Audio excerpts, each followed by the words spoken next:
আসসালামু আলাইকুম ওরহমতুল্লাহি বারাকাতুহু। কি অবস্থা, সবাই কেমন আছেন? আশা করি আপনারা সকলে ভালো আছেন। নিয়ে আসলাম আপনাদের জন্য কি ছিল আমার অপরাধ গল্পের পার্ট 6। আর গাইজ, যারা যারা মিথ্যে অভিযোগ গল্পটা দেখতে চাও তারা ফেসবুক পেজে যাও, ডিসক্রিপশন বক্সে ফেসবুক পেজের লিঙ্ক দেওয়া আছে, ওইখান থেকে যাই ফলো দিয়ে দাও।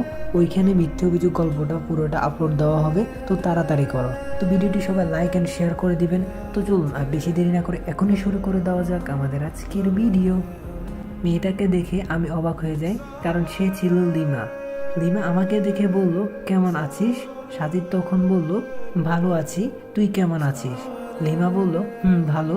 তা তুই এই কলেজে? সাজিদ তখন বলল, কিন্তু তুই এখানে কেন? লিমা তখন বলল, আরে আমি তো এখানে ভর্তি হয়েছি। আর যেই ছেলেগুলা টিচ করছিল আমাদেরকে দেখে ছেলেগুলো সেখান থেকে চলে যায়। সাজিদ তখন বলল, এইখানে না দাঁড়িয়ে অন্য কোথাও চল, কথা বলি। আচ্ছা, আপনারা তো চিনতে পারছেন না লিমাকে। আচ্ছা চলেন ওর পরিচয় দিই। লিমা হলো আমার স্কুল লাইফের বেস্ট ফ্রেন্ড। এসএসসির পরে ওর বাবার অন্য জায়গায় পোস্টিং হয় এবং ওরা সপরিবারে সেইখান থেকে চলে যায়। এরপরে আর ওর সাথে কোনো যোগাযোগ হয়নি। পরিচয় দিতে দিতে আমরা আমাদের আড্ডাস্থলে চলে আসলাম। সাজিদ তখন বলল, তা তোর সাথে ওদের পরিচয় করে দিই। লিমা বলল, তোর লাগবে না, আমি নিয়ে নিচ্ছি। হ্যালো, আমি লিমা। সবাই পরিচয় হয়ে নিল। সাজিদ তখন বলল, তা আন্টি আঙ্কেল কেমন আছে? লিমা তখন বলল, ভালো আছে। আচ্ছা তুই এখানে আসস, চল আমাদের বাসায় যাবি আজকেই। সাজিদ তখন বলল, না আজকে যাব না, অন্য কোনো দিন।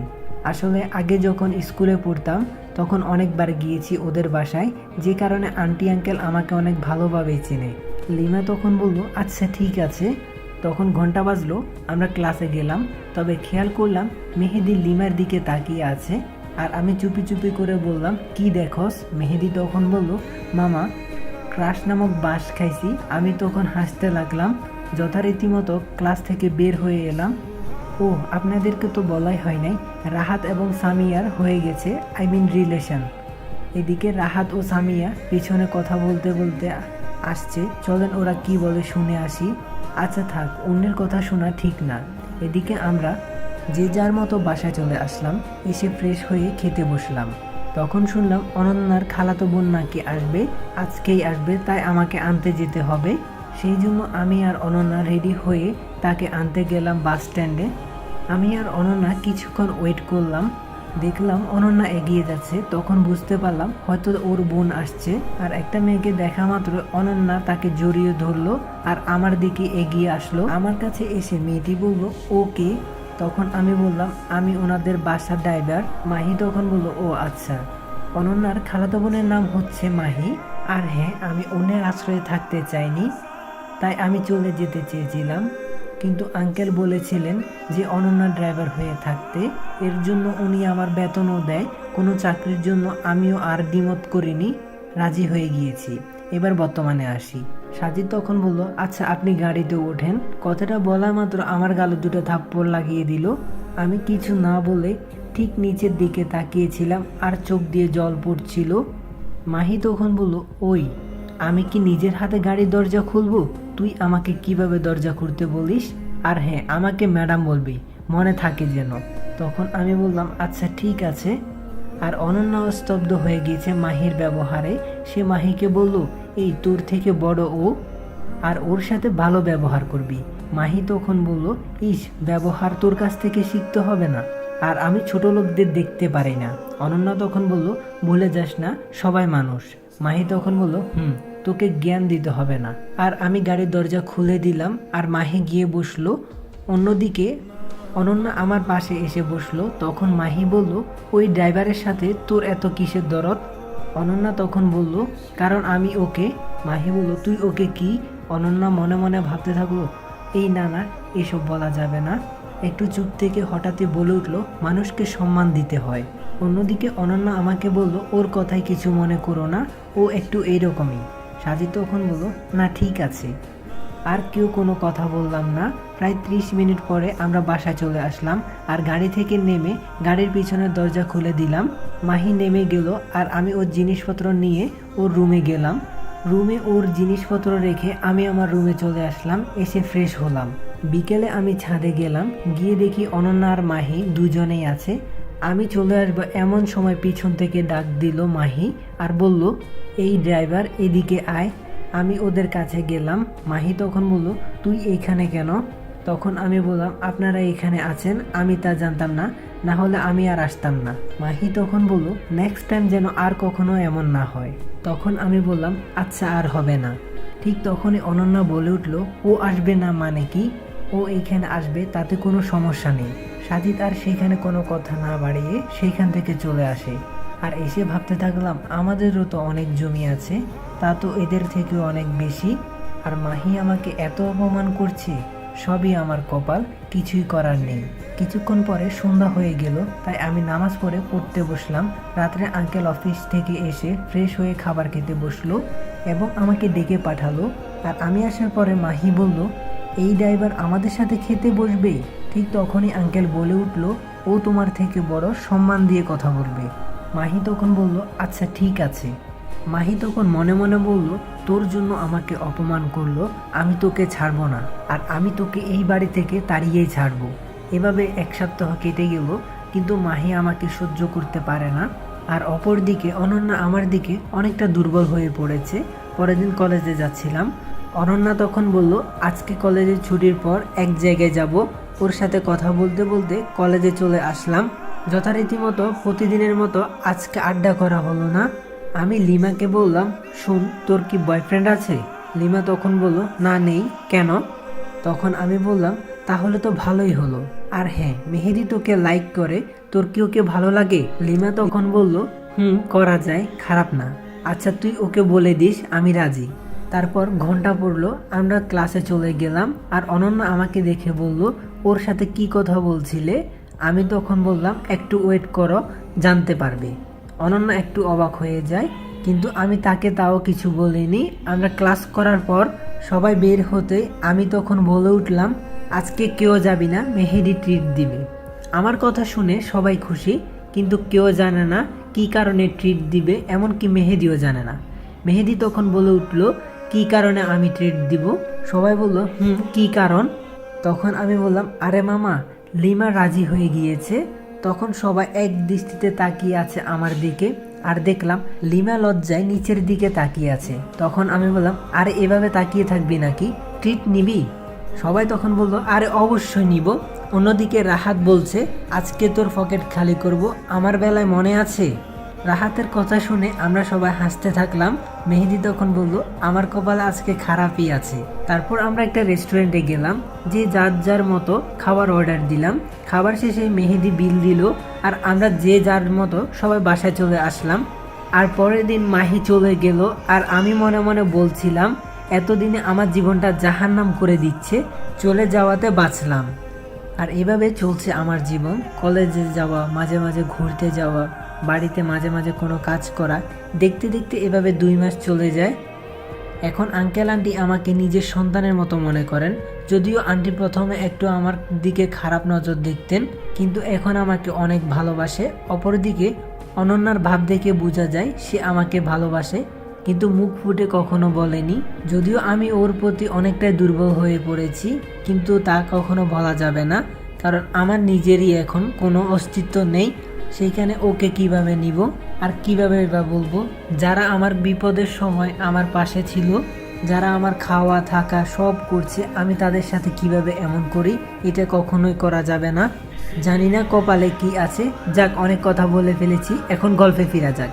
পরের দিন সকালে উঠে আমি সারপ্রাইজ, কারণ আঙ্কেল আমাকে বলল ওনার সাথে অফিসে যেতে হবে। যেই কারণে আমি তাড়াতাড়ি করে রেডি হয়ে নিলাম। আজকে আর কলেজে যাওয়া হবে না, তাই অনন্য একাই চললো। আঙ্কেল তখন আমাকে বলল, চলো এখন। তারপর আমি আর আঙ্কেল ওনার গাড়ি নিয়ে রওনা হলাম অফিসের দিকে। জ্যামের কারণে অফিসে পৌঁছতে একটু লেট হয়ে যায়। আঙ্কেল ম্যানেজার সাহেবকে বললেন আমাকে অফিসটা ঘুরিয়ে দেখাতে, তাই আমি আঙ্কেলের সাথে দেখলাম অনেকের কাজের গতি স্লো, ঠিক মতো কাজ করছে না, কিন্তু আমি কাউকে কিছু বললাম না, শুধু দেখেই গেলাম। আর সম্পূর্ণ অফিস ঘুরে আঙ্কেলের রুমে পৌঁছে দেখলাম আঙ্কেল এখানেই আছে। তাই আমি আঙ্কেলকে বললাম, অফিসের লোকদের কাজের গতি অনেক কম। আঙ্কেল তখন বলল, ওদের তো সঠিকভাবে কাজ করা উচিত, বেতনও অনেক বেশি দেওয়া হয়। অন্যদিকে অনন্যা কলেজে চলে গেল আর আড্ডাস্থলে গেল। তখন রীতি তাকে বলল, কিরে সাজিদ আসলো না কেন আজকে? অনন্যা তখন বলল, ও বাবার সাথে অফিসে গিয়েছে। রীতি তখন বলল, ও আচ্ছা আচ্ছা, তোদের মাঝে কি? অনন্যা তখন বলল, আমাদের মাঝে কি হবে? রীতি তখন বলল, তোদের সম্পর্কটা কি সেটা বল। অনন্যা তখন বলল, আরে আমরা শুধু বন্ধু। রীতি তখন বলল, বুঝি বুঝি, সবে বুঝি। অন্যদিকে আমান সাহেব সাজিদকে সব কিছু বুঝিয়ে দিচ্ছে আর তিনি বলছেন, এখন থেকে প্রায় সময় তুমি অফিসে আসবে, তাহলে আমিও একটু মুক্তি পাবো।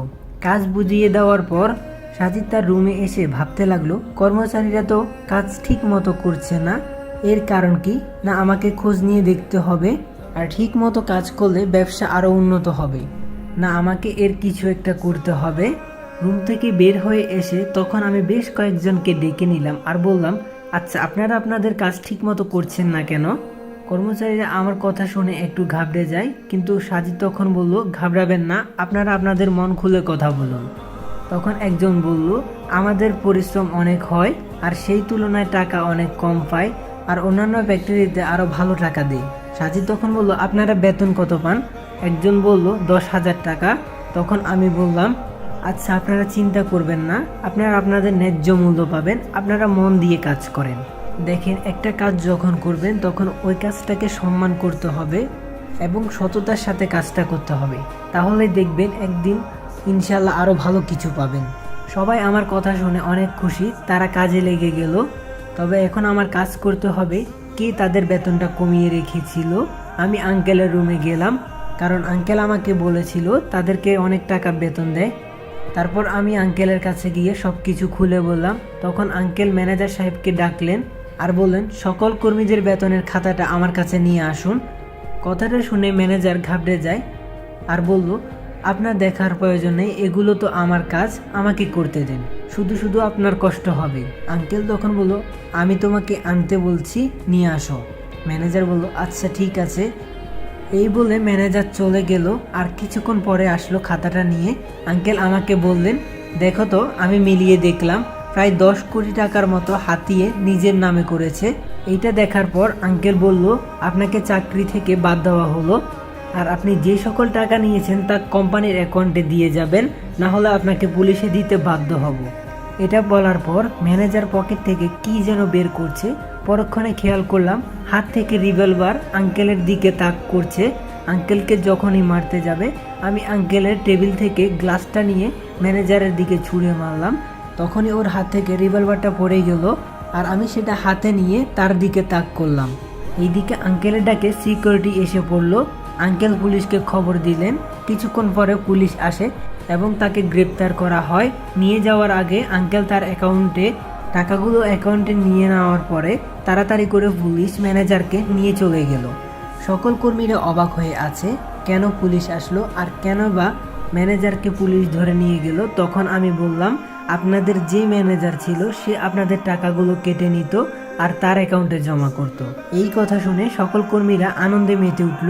তারপর আমি বললাম, এখন থেকে যদি ঠিকমতো কাজ করেন তাহলে আপনাদের বেতন আরও বাড়ানো হবে।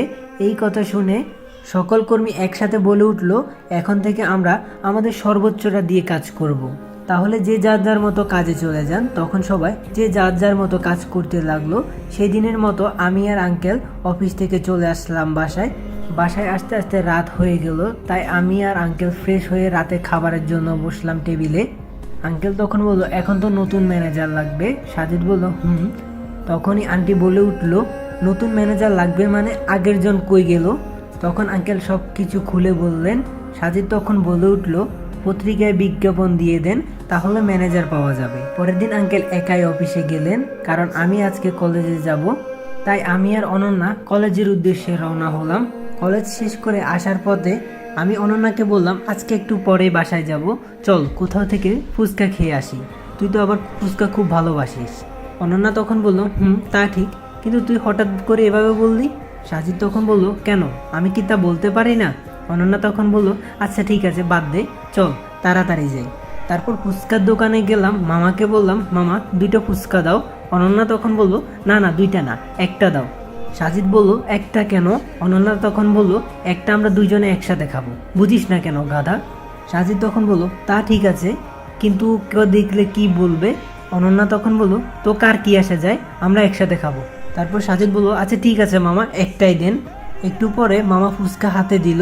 সাজিদ যখনই ফুচকাটা হাতে নিবে তখনই অনন্যা বলে উঠল, একদম হাত লাগাবি না। সাজিদ বলল, কেন, তাহলে আমি খাবো কিভাবে? অনন্যা বলল, তোর খাওয়া লাগবে না, আমি তোকে খাইয়ে দিব। অনন্যার এমন কাণ্ড দেখে সাজিদ তো অবাক হয়ে যায় আর এক দৃষ্টিতে তার দিকে তাকিয়ে থাকে। সে কিছুই বলছে না, চুপচাপ অনন্যা যেভাবে বলছে সেভাবে করেই যাচ্ছে। অনন্যা ফুচকা খাচ্ছে, সাথে নিজেও খাচ্ছে। ফুচকা খাওয়া শেষে বাসার উদ্দেশ্যে রওনা হলাম। এদিকে অনন্যা শুধু বলতেই আছে, আমার ঝাল লাগছে, আমি আইসক্রিম খাবো। সাজিদ বলল, আচ্ছা ঠিক আছে, আমি আইসক্রিম নিচ্ছি। সাজিদ দোকানদারকে বলল, মামা একটা আইসক্রিম দেন। অনন্যা বলে উঠল, একটা কেন? সাজিদ বলল, দুইজনে তো একটাই খাবো, তাই আর কি। অনন্যা বলল, বাহ শখ কত, দুইটা নে, তাড়াতাড়ি নে। সাজিদ তখন অনন্যার কথা শুনে আর মনে মনে বলতে লাগলো, এই মেয়েটার মনে কখন যে কি আসে আল্লাহ ভালো জানে। তারপর সেখান থেকে দুইটি আইসক্রিম নিয়ে হাঁটতে লাগলো। হাঁটতে হাঁটতে বাসায় চলে আসলো। বাসায় আসার পরে দুইজনেই ঘুমিয়ে পড়ে। আর এভাবে সন্ধ্যাটা কেটে যায়। রাতে খাবার পরে সাজিদ ভাবতে লাগলো সেই দিনের ঘটে যাওয়া ঘটনা, সাজিদকে মিথ্যে অপবাদ দেওয়ার কারণ।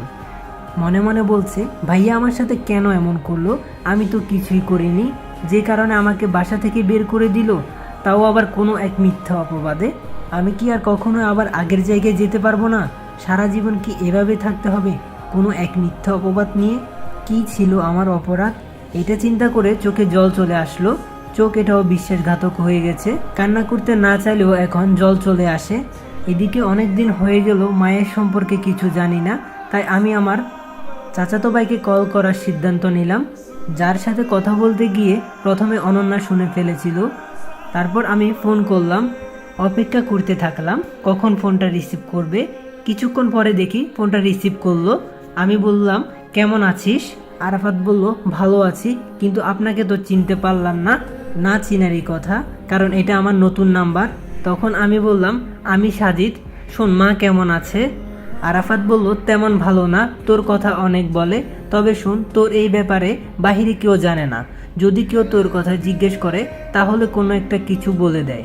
এই তো সেদিন আমি তোদের বাসায় যাই আর দেখি রায়পুরে তোর যে খালামণি থাকেন তারা এসেছিলেন। তখন তিনি তোর কথা বলেছিল। তোর আম্মুকে জিজ্ঞেস করছিল, আপু তোমার ছোট ছেলে মানে সাজিদকে তো বাসায় দেখছি না। তখন তোমার আম্মু বলেছিল, ও ওর ভাইয়ের সাথে রাগ করে বাসা থেকে চলে গেছে। একদিন মারামারি করেছিল সাজিদ, তাই ওর ভাই ওকে অনেক মারে, যে কারণে সে বাসা থেকে চলে যায়। আর ও চলে যাওয়ার পর কেমন যেন বাসার আলোটা নিভে যায়। এই বলে তোমার আম্মু কান্না করে দিল আর বলল, আবার কবে ফিরে আসবে আল্লাহ ভালো জানে। ওনাদের এসব কথা শুনে কিছুক্ষণ পরে আমি চলে আসি। আচ্ছা বাদ দে এইসব কথা, তুই কেমন আছিস, তোর কি টাকা লাগবে? সাজিদ তখন বলল, আমি ভালো আছি, আমার টাকার প্রয়োজন নেই। আরাফাত বলল, আচ্ছা লাগলে বলিস। সাজিদ বলল, ঠিক আছে বলবো, যা। আর কিছুক্ষণ কথা বলে ফোনটা কেটে দিলাম। আর মায়ের কথা শুনতে খুব ইচ্ছে করছিল, তাই সিদ্ধান্ত নিলাম মাকে এবার একটা ফোন করব। তারপর আমি মায়ের ফোনে কল করলাম, কিন্তু ফোনটা তো বন্ধ। এখন কি করি, এখন কি করব? ও আচ্ছা, ভাবির ফোনে একটা কল করে দেখি কি করা যায়। তাই কোনো কিছু না ভেবে ভাবির ফোনে কল করলাম। ফোনটা রিসিভ করলো। আপনারা হয়তো ভাবছেন আমি কেন আরাফাতকে বললাম না মাকে ফোনটা দিতে।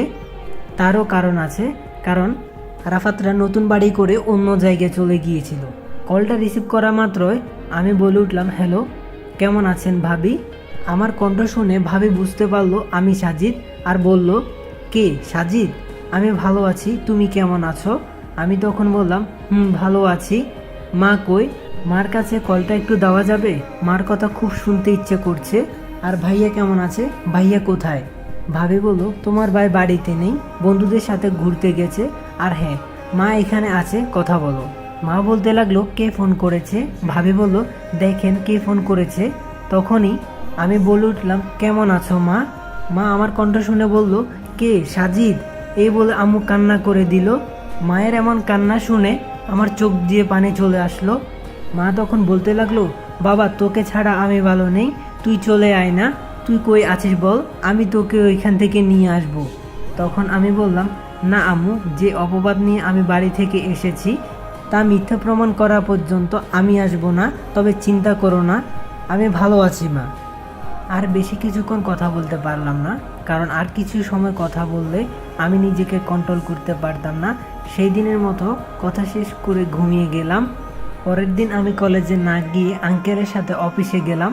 অফিসে গিয়ে আমি তো দেখে অবাক। তো গাইস, আপনাদেরকে কিছু কথা বলি। কালকে রাতের প্রায় 3:30 পর্যন্ত গল্পটা লিখে ভয়েস দিছি, তারপর সকালে আবার উঠে এগুলো এডিট করছি শুধুমাত্র আপনাদের ভালোবাসার জন্য। আপনারা আমাকে ভালোবাসেন, আমি আপনাদেরকে অনেক ভালোবাসি। সবাই দেখি 20 মিনিট ভিডিও চাই, অনেক কমেন্ট করছে, আমি আর না দিয়ে পারলাম না। তো সবাই একটু বেশি বেশি করে গল্পটাতে শেয়ার করো, কমেন্ট করো, আর যারা নতুন আছো তারা প্লিজ চ্যানেলটা এখনই সাবস্ক্রাইব করে দাও। আর সবাই পেজে গিয়ে ফলো দিয়ে আমাকে মেসেজ দাও। আশা করি ইনশাআল্লাহ আজকে সবার অ্যান্সার দিব। আর আমার যদি কোনো ভুল হয়ে থাকে সবাই আমাকে ক্ষমা করে দিবেন। এই যে যদি 1K ফলোয়ার হয়ে যায় খুব ভালো ভালো গল্প আসবে। তো সবাই তাড়াতাড়ি পেজে গিয়ে ফলো দিয়ে দাও। আর আজকের এই ভিডিওতে যত পারেন আপনারা কমেন্ট করে দিবেন। তো খুব তাড়াতাড়ি নেক্সট পার্ট আসবে। ততক্ষণ পর্যন্ত সবাই ভালো থাকবেন, সুস্থ থাকবেন। খোদা হাফেজ।